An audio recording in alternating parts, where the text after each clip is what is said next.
Hey, what's going on, everyone? Welcome back. We have another episode for you, and this week we are going to bring you guys bold predictions. Not just bold predictions in sports, what's going to happen, but also how this affects the hobby and the values. So we're just going to get right into it. Carlo, what do you got for us this week, man? Dave, how you doing? I'm good, man. How about yourself? Before we get into it, though, why are we doing the bold predictions? Who made the first bold prediction? This guy.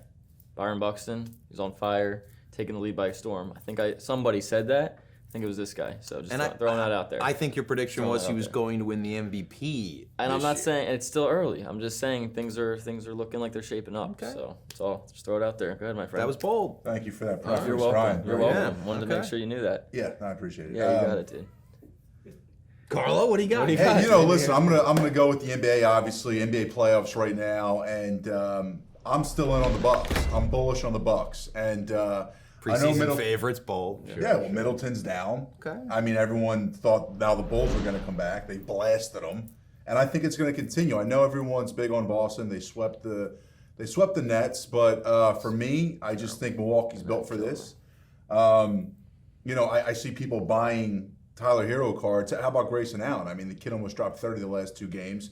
Giannis is by far the best player in the league, and I just think they're built for it. So I'm still in on the Bucks, man. You think do you think Giannis's market has peaked? I don't. I think Giannis should be outselling everybody in any card anywhere. Wow. So, I mean, he's still ascending. That's bold. That's more bold than the Bucks. He is the best player in the league. I think this is probably the first time we saw LeBron, KD. I mean, this is Giannis's time. So the injury to Middleton's obviously a big deal. I mean, we can't lie about that, but I still think that Milwaukee's built for it. So if the Bucks win this year, what does that do for the value of, let's say, LeBron, KD, or even Curry, or some of the guys that are, kind of top tier guys? Yeah. I mean, I still think they'll stay there, but I just think Giannis kind of jumps into their tier. I mean, it's going to be rarefied air. A couple MVPs, Finals MVP, maybe gets another one this year. That's bold. But look, man, this team is built for this. You saw Middleton goes down. They respond by blowing them out back-to-back games. Obviously, you got Grayson Allen kind of ascending. I see people buying Tyler Hero all the time. I mean, they're built for this. Lopez is hitting threes. Drew Holiday, super underrated, probably the best two-way player right now left in the playoffs. I mean, I expect them to go after Boston and beat them. There's a lot of bold predictions in there. Yeah. There was like 4 or 5. I know. Are people buying Grayson Allen rookie cards? I'm a bold guy. I mean, control from $5 to $15 maybe. But yeah, I mean, I'm a bold guy. It's a different range. It's all right. Listen, man, there's something for everybody. Yeah, you can definitely make money. Okay. Look, I can see that. I mean, it's doesn't kind matter. of bold. I don't care what you could see. What do you got? I think Bucks. What do you got? Let's that switch. Doesn't matter. We're gonna switch. We're gonna switch completely off, and this is gonna be out there. But I called this actually before the season even started. I'm going baseball. That's my bread and butter. Okay. But I'm gonna go National League Cy Young winner Carlos Rodon. Do you guys even know who that is? I mean, Educate me some more. But that's a Carlos Rodon, 2014 number 3 overall pick in the draft. He was the most Major League ready baseball player out of NC State. He actually made his debut in 2015 for the White Sox right after being drafted. That draft, a lot of people thought he could have gone number 1 overall. The number 1 overall pick was Brady Aiken, who was a high school kid who actually just got cut this year. He was drafted by the Indians, now the Guardians got cut. Yep. Guy was literally the number 1 overall pick, wanted more money, ended up hurting his arm. Anyway, Rodon was drafted over Trey Turner, over Schwarber, over Aaron Nola, a lot of guys. Okay. Last year, he's in the American League, DH, tough hitting season. I realized he got traded. He's now in the Giants. When he went to the Giants, I said, oh, whoa, he's going to the National League. Last year he was 13-5 with a 2.37 ERA in the American League Central. He's moving to the National League this year. He's already off to a huge start, 2-0. His ERA is just over 1. He's lights out. But I literally called it beforehand. I said, this guy is going to win the Cy Young. And what's crazy is, guy's been in the league for 6 years. He's super young because he came right out of college. He started playing in 2015. He's literally played 6 years in the league. People don't even know about him. And honestly, what does that mean for his value if he does win the Cy Young? What kind of cards should they be looking out for then?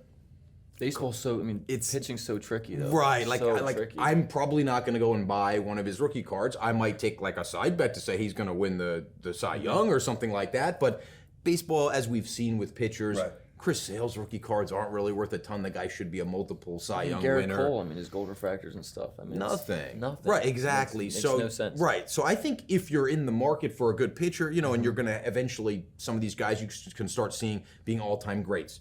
Kershaw, I think we've been seeing that for a while. Scherzer, I think he's already there with his career numbers. He's still pitching well, and he's in New York now as well. So some of those guys, I'd say start looking towards. But I think if you want to get an inexpensive, maybe a gold, maybe an orange refractor, someone, Carlos Rodon, you could probably under $1,000 get some of his absolute best rookie cards. And if he does win a Cy Young, you start looking at his career numbers and say, this guy's got 6 years in the league.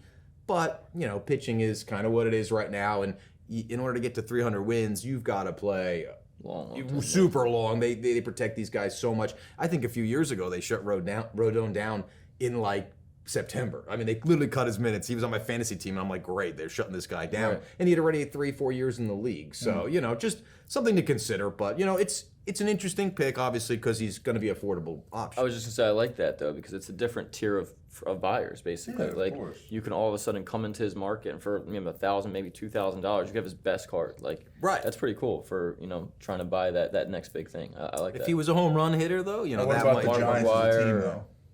Giants as a team are going to be solid again. Crushing them, They're solid all the time. Because that's going to They matter. got a lot of young obviously. hitting. Yeah. I mean, they have to score runs, but to, you know, get to the Dodgers and. yeah, it's a tough division. But I think where he's at pitching in that division in the National League, even though they have the DH, I don't think they are prepared as much as like the American League hitters where they've got these monster DHs lined up. You know, they're starting to explore getting an extra batter in there, but.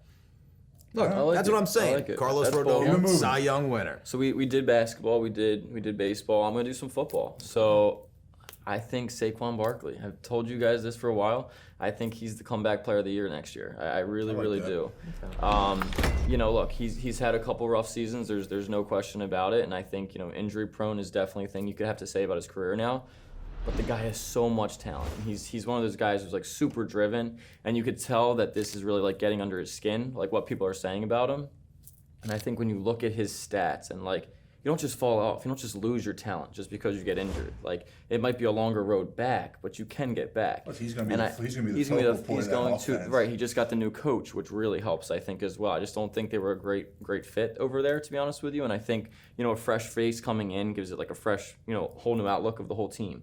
And I think if you really look at him, I mean, he made a comment on a podcast a couple weeks back, and he said, you know, I love to hear all of the hate, and I only ask one thing of those people, is that whoever is hating on me right now, don't hop back on the bandwagon when I'm taking over the league again. To me, that says a lot about a player. Like, he likes that, and he's asking you that once he starts, you know, dominating again, don't just say, oh, I love Saquon. No, you hated Saquon. Continue to hate Saquon, because that's like his motivation. I think he's going to surprise a lot of people this year. I really do. So let's say he comes back, Yep. has an unbelievable season, let's say comparable to his rookie season, Yeah. maybe even better, right? One of the better rookie seasons we've seen from any running back ever. Let's remember that. What does that mean for a guy who's a running back, who's already had several injuries and shortened careers of running backs already?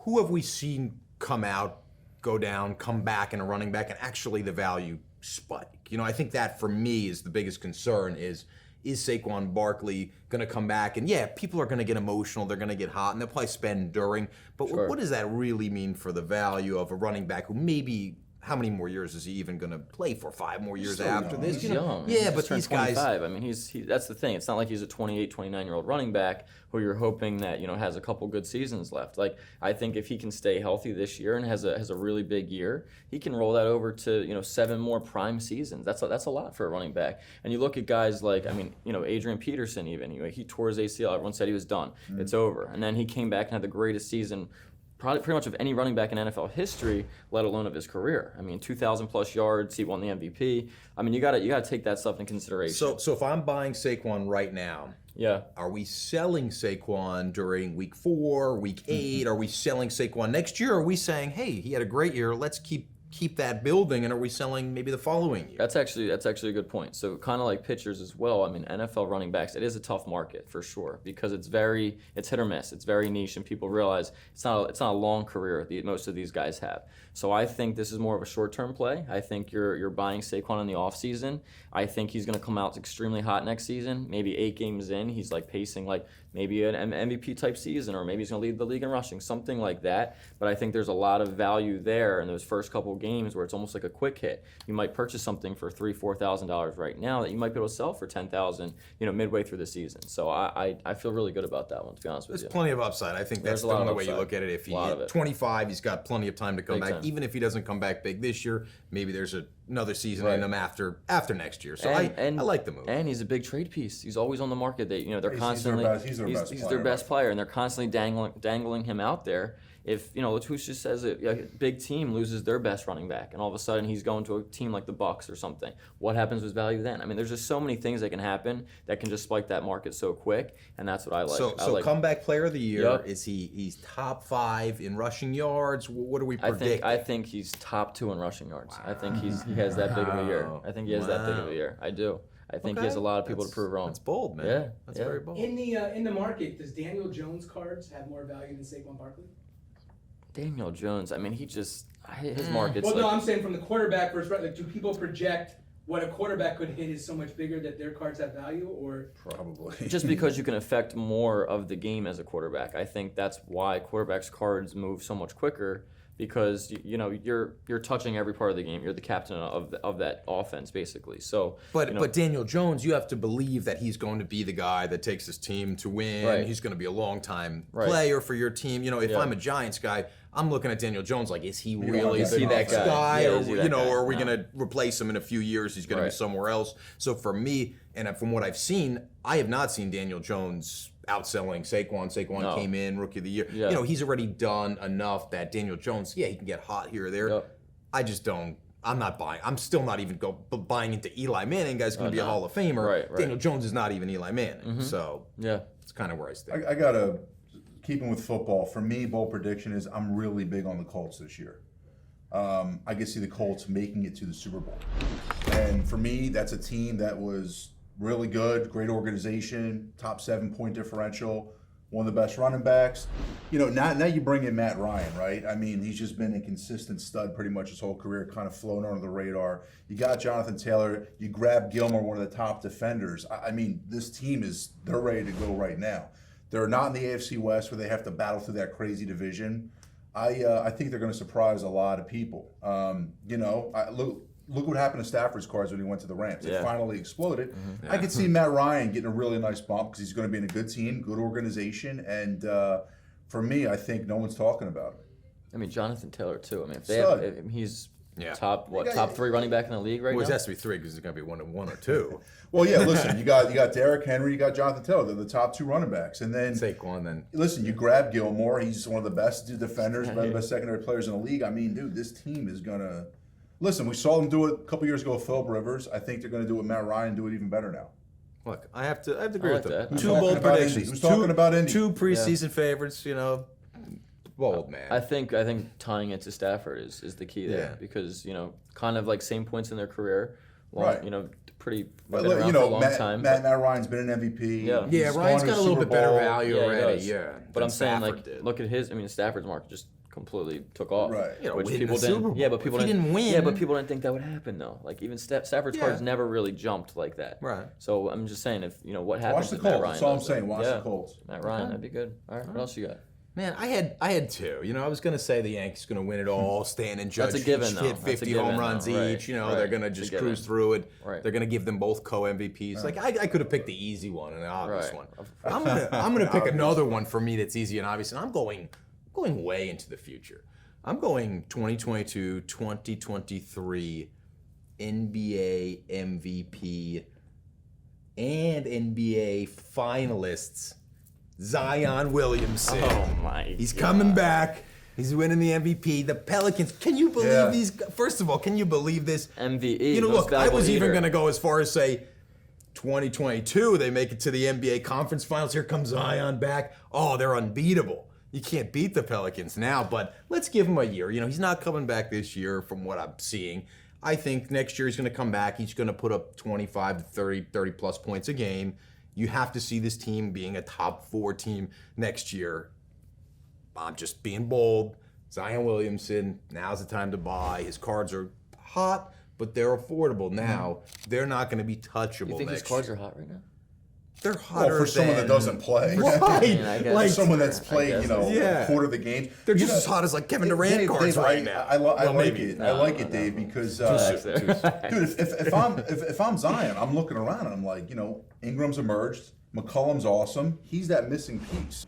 I like that. I The like guy's it. going to dominate. That's You a know that's a that. tough one for me to say. Only just I love Zion. I think he's unbelievable, but I just don't know if he can last the whole season. I just think even when they baby him, he can't. But dude, even if you can get him 65 games, like they do with You think Embiid, he's gonna win MVP at 65 games? He's not going to win MVP. But maybe most improved player. I mean, he didn't play. Okay. But yeah, he's not Comeback gonna player of the year. Comeback player. He'll do something, but he's not going to MVP. But I thought that was bold. But, All right, that's what we're here for. I like Bold. it. I like it. Bold like Byron Buxton, baby. And that's looking good. All right, I'll right, give you one more. Bold, one just more. like this collar. That's bro. right, bold like the Pop collar. that collar, dude. Pop that Let's collar. go. One more, Let's pop it one for more this. baseball one I'll do. I'm a big Wander guy. I love Wander Franco, and I think he wins the batting title this year. He's 21 years old. I know a lot. He came out hot. He's hitting about 350 so far this year. Most people look at that and say there's no way a kid's going to sustain that. It's a long shot. I would definitely say that. But at 21 years old, I think he's such an advanced hitter. If you really break down his swing, I mean, you call it basically like a slumpless swing, because it's very simple. So there's not too much to it. Where even if he hits a slump, it's not going to last that long because it's like an easy adjustment that can get right back on track. So I look at that kid. I mean, he's got everything you really would want in a superstar. Yeah. He's got his head on right. He works hard. I just think he's one of those people that people are like, oh, he started really hot. It's going to tail off. I don't think it's going to, and I think he's going to win the batting title this year. I really do.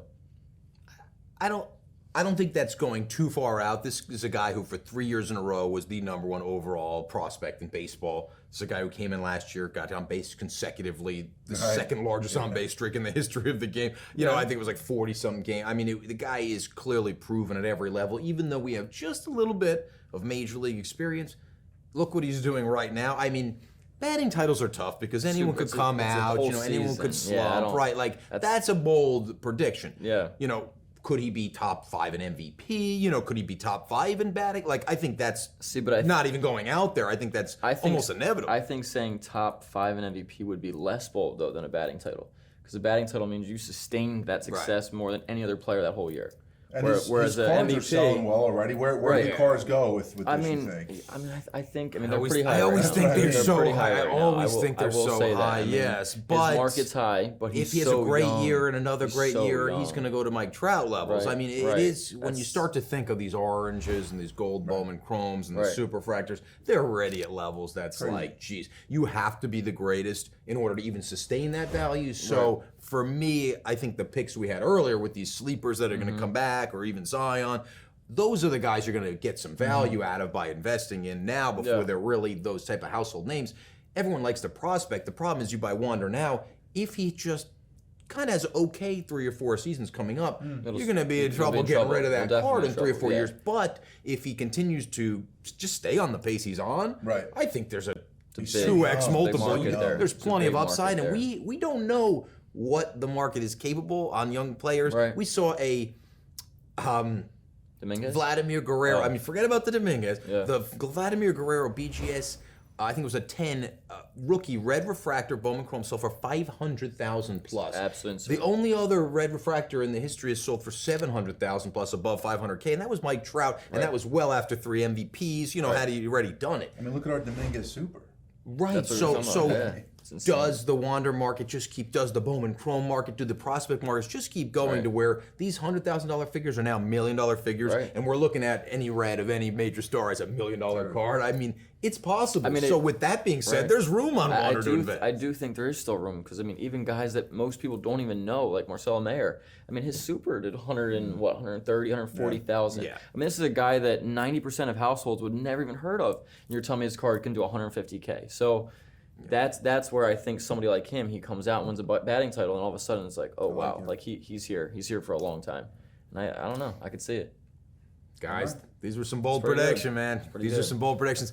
Also, check out one of the biggest auctions in terms of value, one of the most concise, most condensed value auction that we've run. This Most elite exclusive auction ever. Yeah. Most the exclusive. tier to get in here is $20,000. Go to Goldin.co. Check out that auction live right now. You are going to be blown away by all the cards. And as always, thanks for tuning in. We'll be back next week. Watch out for those Colts. Let's go, guys. Woo. Boom.